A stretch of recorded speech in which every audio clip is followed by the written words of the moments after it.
Good morning. Today is Tuesday, February 7th, 2023 at 7:32 a.m. in the council chambers at City Hall, 1123 West Lake Street, Sandpoint, Idaho. And this regular monthly meeting of the Sandpoint Urban Renewal Agency Board of Commissioners is now called to order. For the record, I'm Chairman Eric Paul presiding. Also, our commissioners Marilyn Sabella and Ned Brandenberger attending via Zoom, and Tom Bacoe is present. Commissioner Perry is not in attendance. Meeting minutes approval. The first item on the agenda is the approval of the meeting minutes from January 10th, 2023 meeting. I will entertain a motion to approve the minutes as presented. Motion. Move to approve. Commissioner Bacoe. I need a second. Seconded. Second by Commissioner Brandenberger. Is there any discussion? All in favor? Aye. Aye.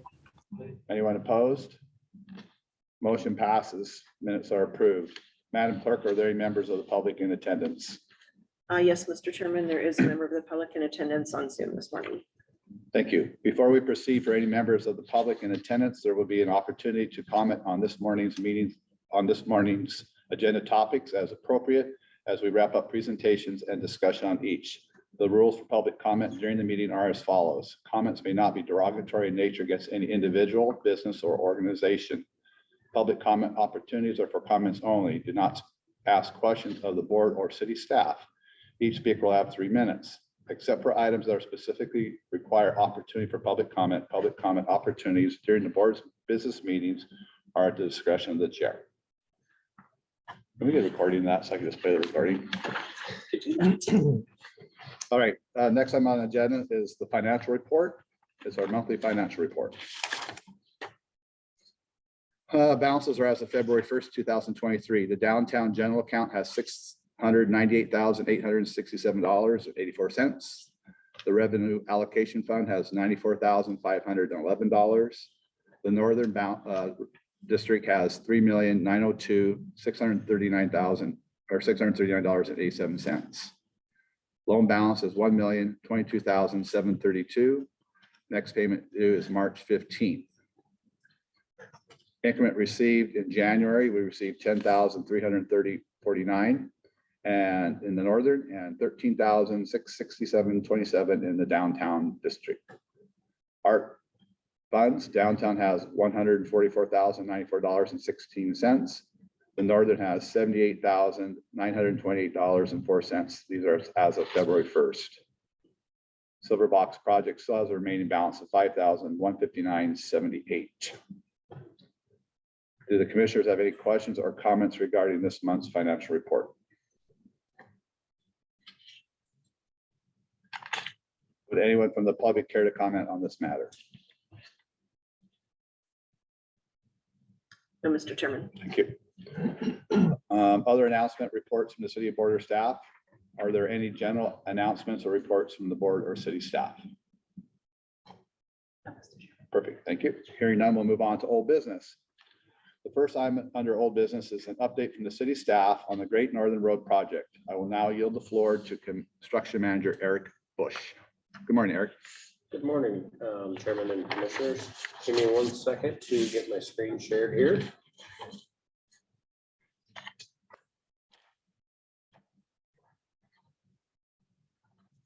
Mr. Chairman, while he's uploading the presentation, I just wanted to note that in addition to Eric, we have Angie Comstock with JV Engineers online with us as well. Her and Eric are going to be working on the presentation together this morning. Thank you. So this morning, I wanted to give you all an update on the Great Northern Road corridor. I think we told you last month that we were kind of just getting started on that. And we've made some good progress over the last month, and I think you'll be pretty excited to hear what we've got coming up. So just to give you a little background where this came from way back when, in the 2010 amended urban renewal plan, Great Northern Corridor was identified as an area that needed to be included as a part of the urban renewal area and was a high value project to get completed. Moving on from that, in 2021, JUV completed a feasibility study of the Great Northern Corridor. They looked at a bunch of different factors that would help us determine the feasibility of the project. And through that document, we have a pretty good understanding of what we're going to be coming up against as we get going through the project. Just as a reminder, in last year, this board approved $600,000 for this project in the fiscal year 23 budget. So talk about schedule a little bit, if you can. I'll kind of walk you through this graphic. So in 2023, what we're working on right now is right-of-way acquisitions. That's going to be a pretty long-term deal. We expect it's going to take us at least a couple of years to get those completed. We are at the stage with our design consultant, JUB, who's again on the line joining us. We're going to be starting drawing sets that will get us up to 60% drawings. That's for the whole corridor project.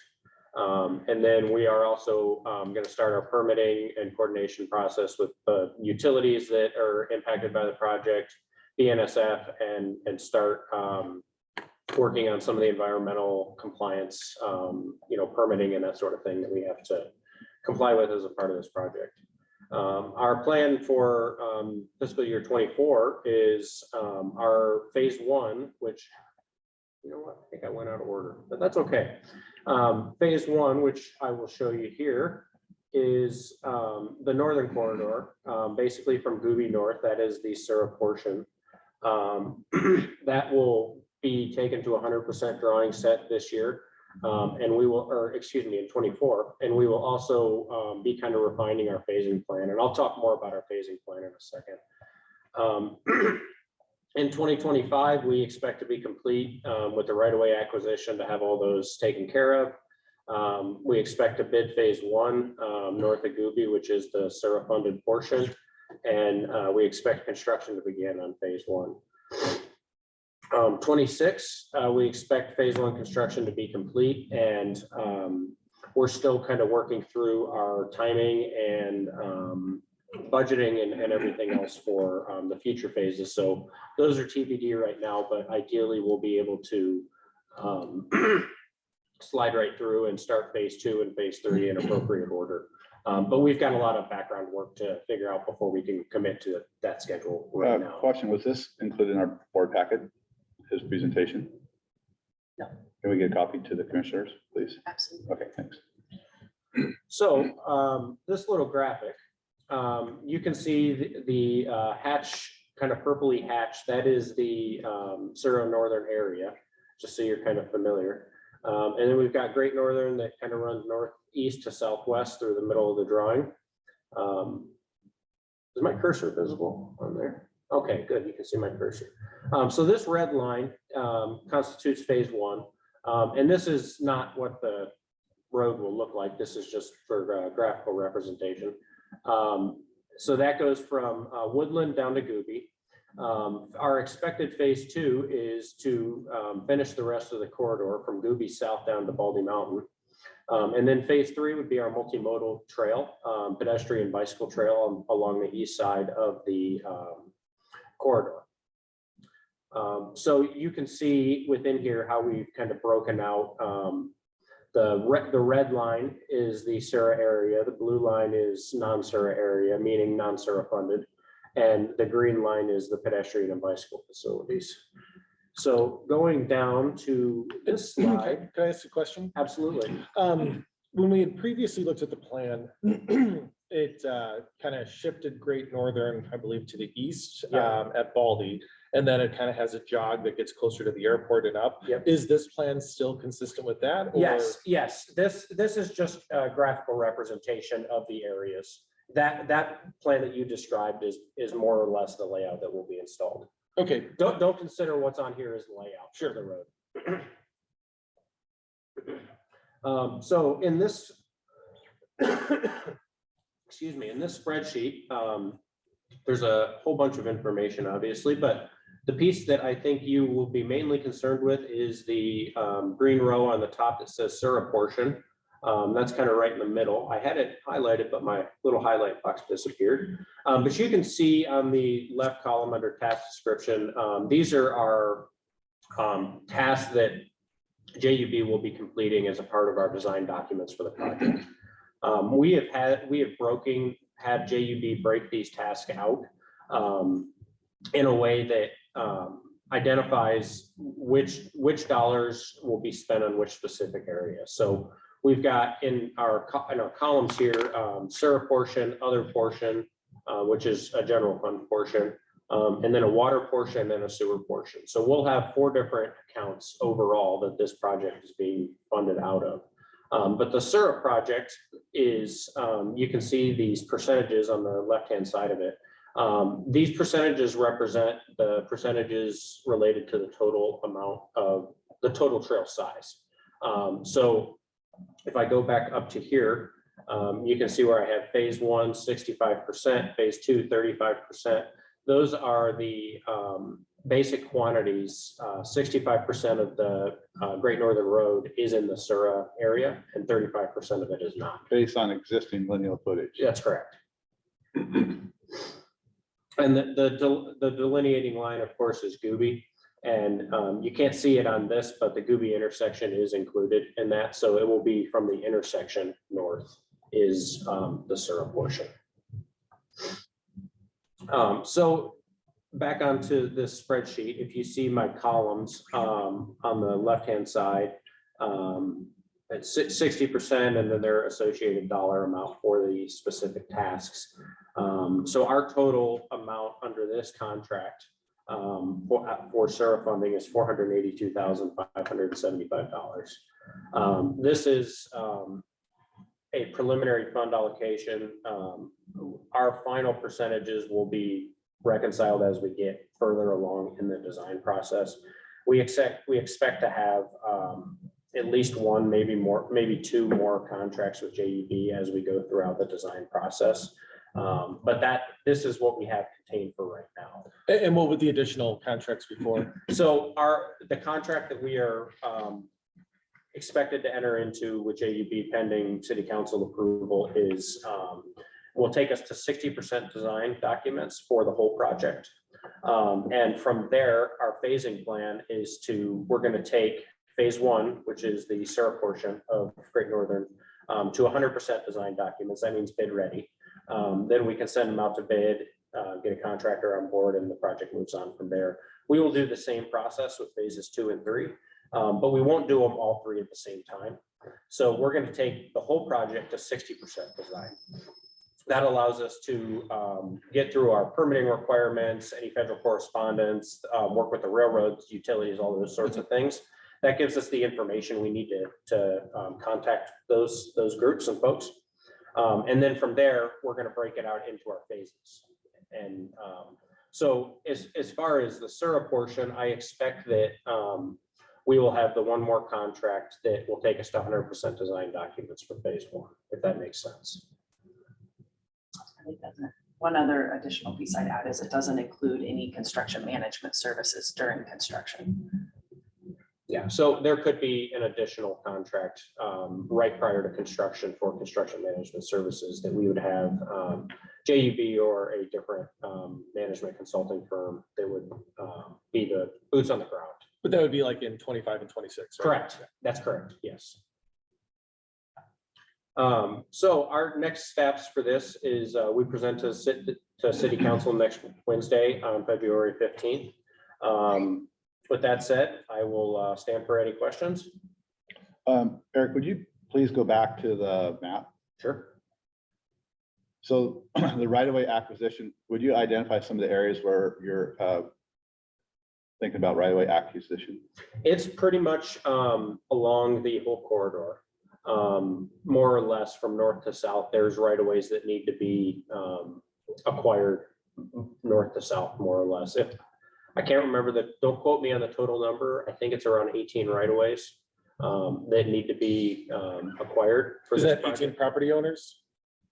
I think it's about 14 property owners or 15 property owners. Angie might be able to help answer. Yeah. She's like, I'd have to add them up. We do have the map, Eric, but I don't know if I can share my screen or not. We have the map from the concept report. I think that 16 number seems about right. So would you refresh my memory why you want to take it from a straight line to more non-straight design? Because that seems you're going to add a lot of costs. So I just kind of need to get my head wrapped on that. So there's a couple of reasons. One is on this drawing, you can kind of see it. Let me find my cursor where I'm kind of circling around here. This is a future subdivision that you can see part of the infrastructure has already been installed. So the little eastward swoop you see on the conceptual plan, you probably remember that, is to get in service for that future subdivision. So right now that it's landlocked, there's no access. If I can actually chime in on this one, sorry, Eric. I have a little bit more history on that subdivision. That's actually primarily an airport hangar subdivision, Silver Wings. Silver Wings. So it actually doesn't have vehicular access off of Great Northern in that regard. They have a single gated entrance from the north, closer to Quest. The primary reason for the realignment on Great Northern at the Gooby intersection was fundamentally safety. That intersection currently at that skew of Gooby Road and the way that it comes in at the angle crossing multiple tracks is problematic from a roadway geometry perspective. So as you'll recall in our feasibility study, there was a lot of analysis recommending that we actually tee that intersection up. So at that location, there'll actually be a stop sign, and then vehicles will have to take a hard right to the east, if you were heading northbound, for example, to go directly around that intersection. We could have squared it up in a manner that didn't go as far east. However, that would have cut through a private property, which is not advantageous from their perspective. But you're going to pick up 18 private property right away still. Yeah, the 18 properties, that's really just to get enough width along Great Northern to be able to accommodate traffic. That is not associated with the realignment of the roadway at all. How many accidents have occurred at Gooby and Great Northern? I don't have the number off the top of my head, Mr. Chairman. Thanks. You're welcome. I know However, I've been close on Baldy and Great Northern twice, personally. On Baldwin, Great Northern. Yeah, Great Northern, yeah. What I will note that I think is worth, and I'm sorry to kind of get off beat here a little bit, but the alignment of Great Northern and our final design layout has been adopted by City Council on our multimodal transportation project. So the design process of taking it from feasibility to 60% is not a redesign of the alignment. We're not reevaluating the decisions that we previously made. We're moving the design forward with the adopted alignment. The right-of-way acquisition has always been included in the feasibility study, and that is consistent with just the nature of it's a substandard road that was never intended for industrial traffic. So in order to get us to standard lane widths and standard bike lanes, we need some additional right-of-way. When we talk about right-of-way acquisition, it's not the whole parcel. It's literally typically around 12 to 15 feet of width parallel to the roadway. So we're not acquiring an entire parcel, for example, just to help be really clear. Yeah. And as you kind of, Thank you. if I had the document with me, I could show you the right of way acquisitions we'll be needing to take. If you were to see that, what it would show you is that on a lot of the right of ways, the amount of property that's being required is incredibly minimal. It's like 1/10 of an acre, very, very minor amounts on the majority of the right of ways that, just to Amanda's point, kind of get us to that proper Okay. width. Can you talk a little bit about the RFP process for our right-of-way acquisition? Sure. So Amanda and I have had some conversations with with an individual who is a specialist in right-of-way acquisitions and that whole process. As you can imagine, that can get pretty complicated at times with various landowners and utilities and all the other property owners. We are also considering a couple other companies / agencies that do a similar thing. And we will be preparing an RFP to send out to hire a professional for those services. The acquisition is pretty complicated process, and we feel we need the expert to come in and help us make sure we do it properly. And I mean, is this something we anticipate that need to leverage like eminent domain to get that, or is this I expected think to it's just be more. premature to answer that at this point respectfully. We really need to continue some conversations with our legal counsel. But I anticipate at our either next meeting with Sura or the following, we'll be able to present that request for qualifications that kind of help spell out that process. Mhm. At this point, I don't think we're in a position to answer that. I do want to make one additional note, if I may. Can you go back to our spreadsheet, please, that I think is really important for the commission to understand and highlight here.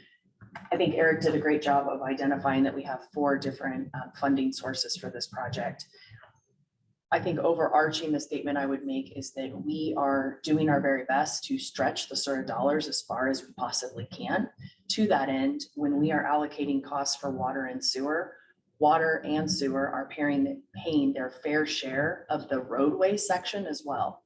So by just sheer example, let's say the roadway width pavement, edge of pavement to edge of pavement, 32 feet approximately.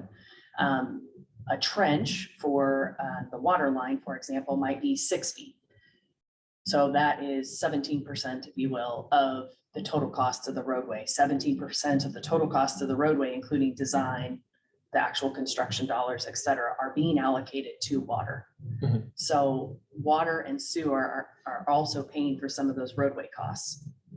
Just to help clarify that we're really trying to keep that very clean and transparent in all of the billings, so that we are addressing any concerns that Sura dollars are potentially funding anything outside of Sura.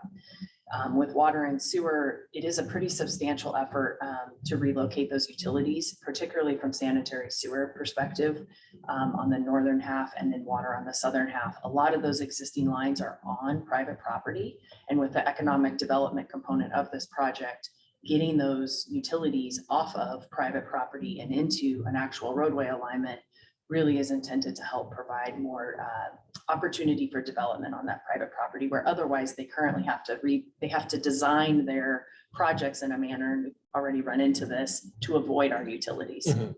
right? Or they have to spend the money to relocate them. So we're really looking forward to replacing the water and sewer and getting them out of their current alignments And you probably have easements for those already. in most locations. Yeah, I understand. I serve on Yes. another board, I understand. You understand how Yeah, that goes. some of the old stuff out Yes. there. Yeah, got it. Thank you for that update. That's good clarification.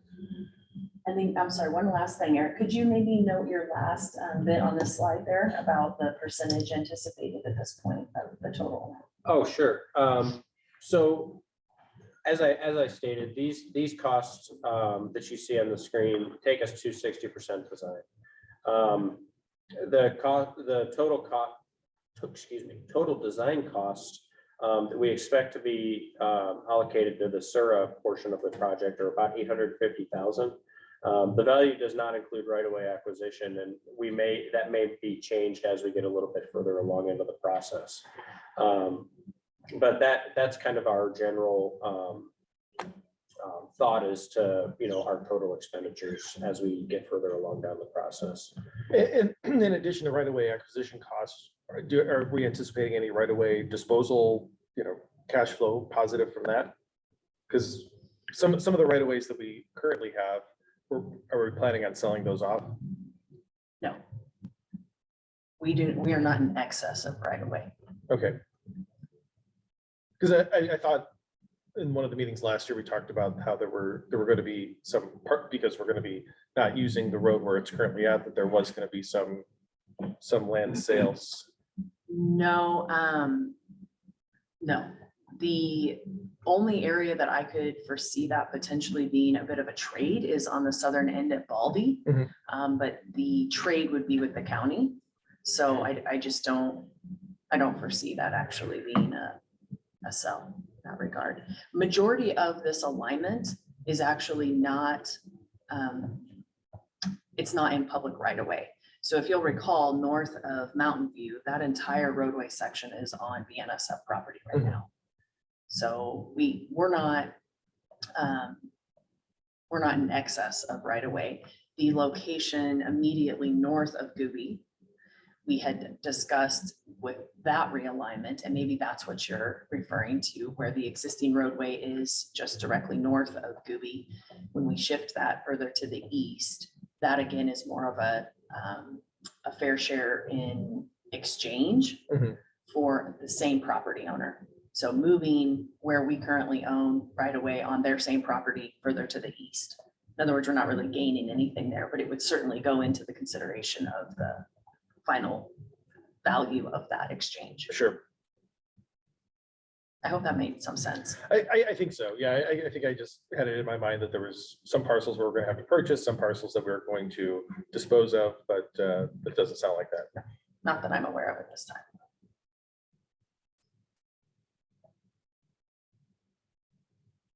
Any further questions? For all of this, we're expecting this to all be done in 2023, the cost. No. So of 2023 dollars, my last line on here, 482, 575 is, I don't know if you can see the Mhm. columns above, but that's the SURA portion. Of that, we expect to spend about 340,000 in fiscal year 23. Through September 30. Yes, correct. And then will you have information for 23, 24 for our budget cycle Yes. in June? Probably in May. Perfect, thank you. You're welcome. So the 340K, that will come out of the 600K that we've approved? Correct. I'm not gonna even spend all that, but yeah, but still. Thank you, Eric and Amanda. Thank you. Commissioner Sabella Brandenberger, do you have any questions of city staff at this time regarding this project? Is anything happening with the railroad crossing? Mr. Chairman, would you like us to address the Yes. question? Which railroad crossing? The one there at Gooby? Yes. From a railroad perspective, it will remain in its existing alignment, and there will be no change to the existing railroad. What will change is the roadway alignment, how it crosses the railroad tracks, if that makes sense.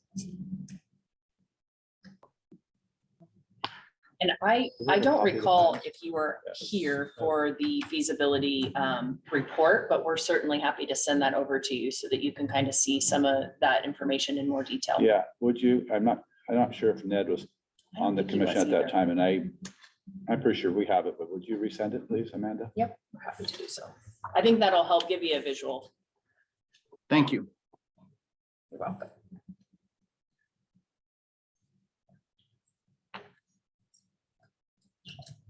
Any further questions of staff? Thank you. Angie, thank you for attending. Thanks for having me.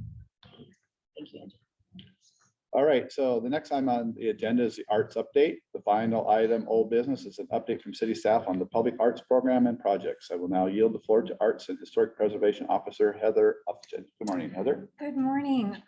Thank you for the opportunity to share with you this morning.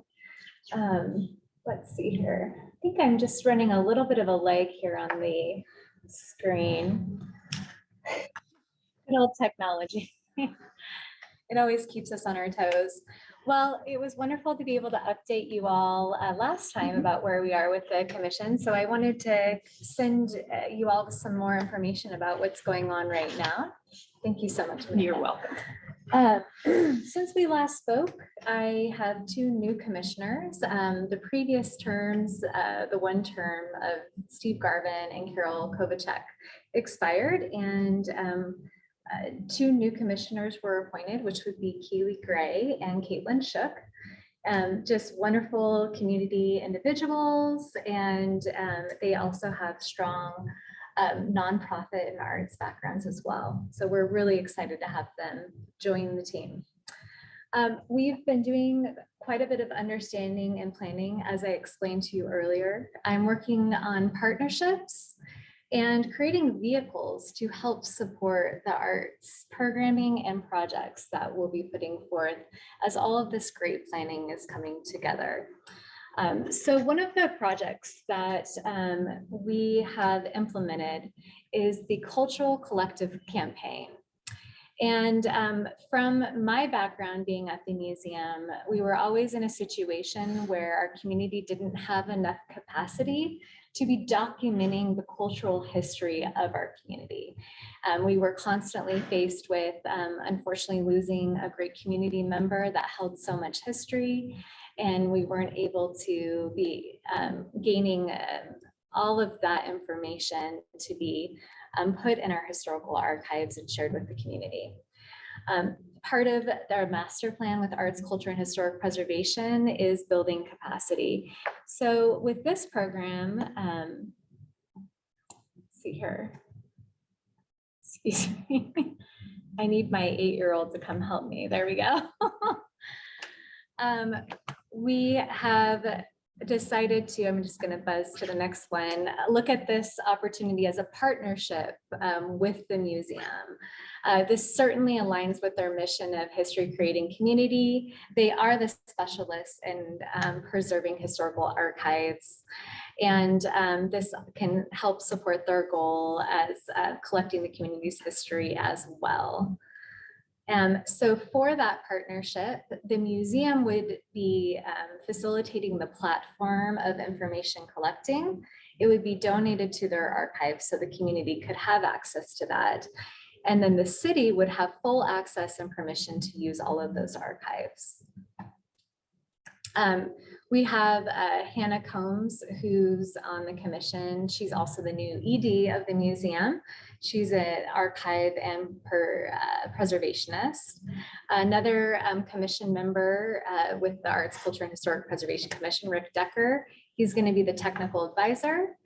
And I will be the organizer and the administrator for the project. We'll be using our commission members and museum volunteers to create a core of individuals to be facilitating oral histories, collecting that information. And you're probably wondering the why behind all of this vehicle. So I'm sure that you have all seen and heard from the community that there's almost a fear associated with the rapid development that's happening. People are concerned about the roots of their culture, who we are as a community with Sandpoint. And one of my great aspirations is to be able to use this information that we are actively collecting. That's past history and it's current history as well. And we'll be able to put those in the projects that we're doing. That would be parks projects, downtown projects, any project where art, interpretive signage, placemaking would be a good fit. And so when that community member embraces and engages with that new project, they can see themselves in that project, and the generations to come can see themselves as well. And that's a very important thing for me. So we're really, really excited to have this vehicle to be able to collect our community's history and celebrate them. Do you guys have any questions about this? I don't at this time. Marilyn, Ned, any questions for Heather? None at this time. Great. Well, thank you so much. Thank you. I look Thank forward you. to continuing updating you all. Absolutely. All right. New business. The final items on the agenda are the 2022 Sandpoint Urban Renewal Agency Annual Report and the financial report prepared for the fiscal year ending September 30, 2022. Pursuant to Idaho Code Sections 50-20065C and D, on or before March 31st of each year, SURO shall file with the city a report of its activities for the preceding calendar year to include the financial data and audit reports required under Idaho Code Section 67-1075 and 67-1076. Additionally, the agency is required to prepare and file with the city the annual fiscal year financial report.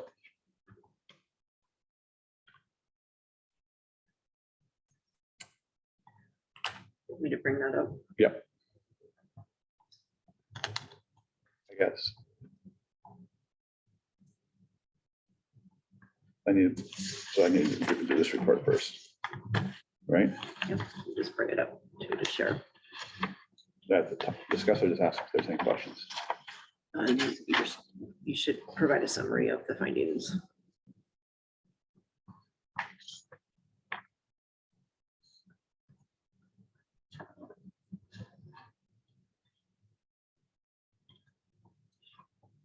Okay, so before you, you have the annual report, which I prepared.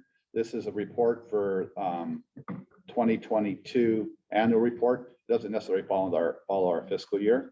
It just describes the activities in each urban renewal district, the downtown urban renewal area, any funded projects in both the northern and the downtown projects.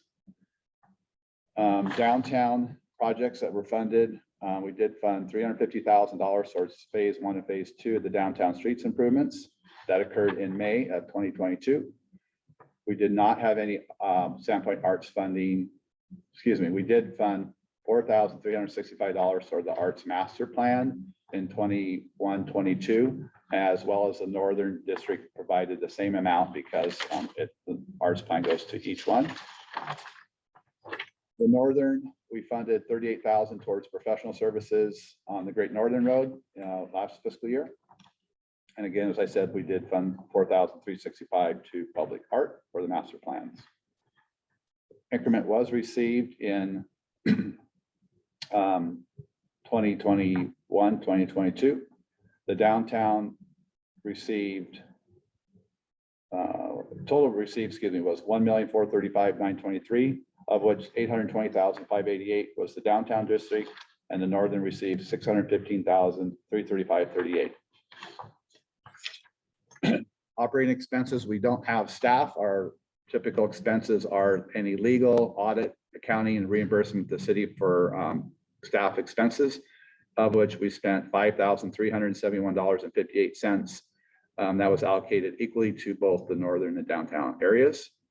Our assets solely comprise of cash and property taxes receivable. Liabilities and debt, we have $1,022,732 remaining on a debt that we incurred in March of 2019 of $1.5 million. Last payment on that will be September 15th, 2029. There have been no changes to the agency's financial position, significant changes between fiscal year 2021 and 2022. Are there any questions regarding the annual report? This report also gets filed with the Idaho State.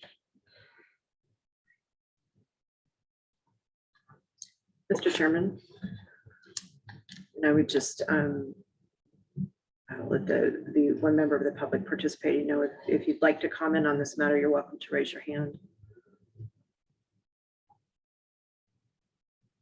And I'm not seeing any questions there, Mr. All Chairman. right, thank you. I will entertain a motion to accept the 2022 Sandpoint Urban Renewal Agency annual report. Motion, Move to accept. Commissioner Bokoe. The second, Second, Commissioner Sabella. All in favor? Aye. Aye. Opposed? Hearing none. So it's accepted.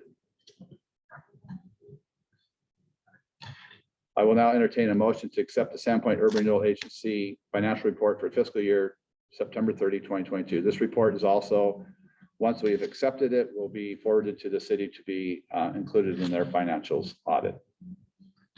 And just a comment on the audit. Yep. Kind of just like every year, Yep. the one thing that the audit Yep. shows is that because we don't have any staff, Yep. there's an issue with segregation of duties. Yep. Okay, Yep. which is not going to change. It's not going to change. So that's an annual, that's audits all typically have to say that. So the way we get around it typically is we review the statements, we have checks and balances where we have our accounting firm review it.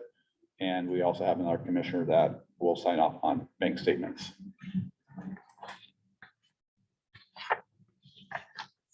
Any other questions regarding the financial report?